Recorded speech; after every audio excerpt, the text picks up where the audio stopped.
Hey, how's it going, folks? It's the Frenchy Roofer here.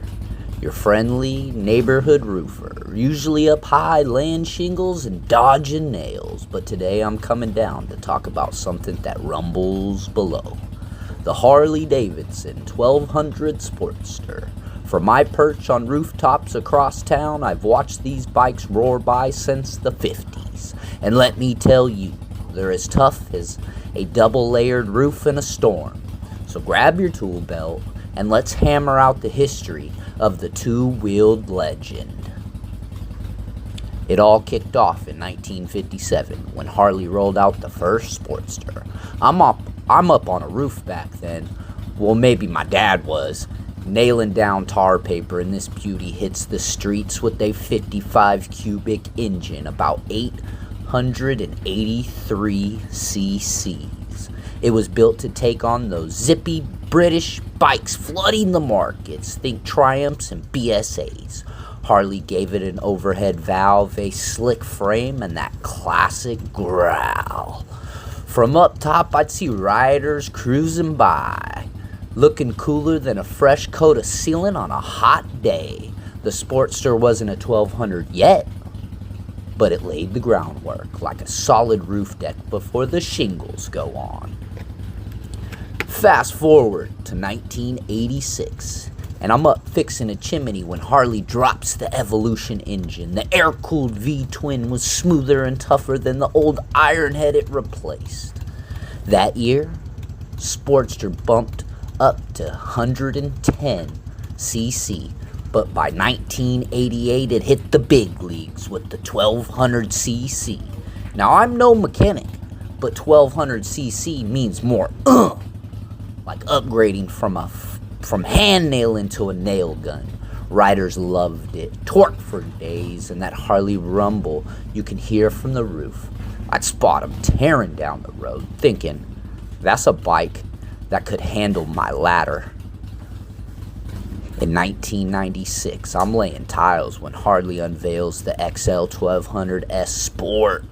This wasn't just a cruiser, it was the sportiest Sportster yet.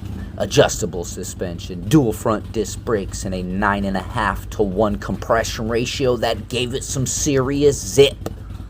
From my rooftop view, I'd see some bikes cornering like they were dodging my drop nails, and it was like Harley said, let's make a Sportster that handles as good as I patch a leak. They nailed it. Only about 4,000 were made that year, so they're rare as a roofer who loves rainy days. By 2004, I'm up replacing shingles, and Harley gives the 1200 a big upgrade, rubber engine mounts. Before this, riding a Sportster was like sitting on a vibrating roof saw.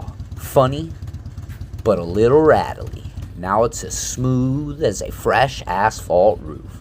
They also added a 5-speed gearbox and a stiffer frame. I'd watch riders glide by looking comfy enough to nap on the job. Kidding, I'd never nap up there. The 1200 Custom, or the XL 1200C, became a fan favorite with its fat front tire and classic style. Perfect for showing off at the hardware store.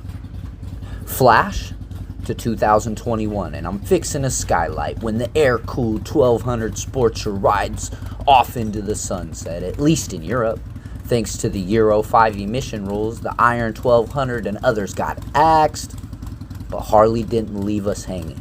They launched the Sportster S with a liquid-cooled Revolution Max 1250 engine.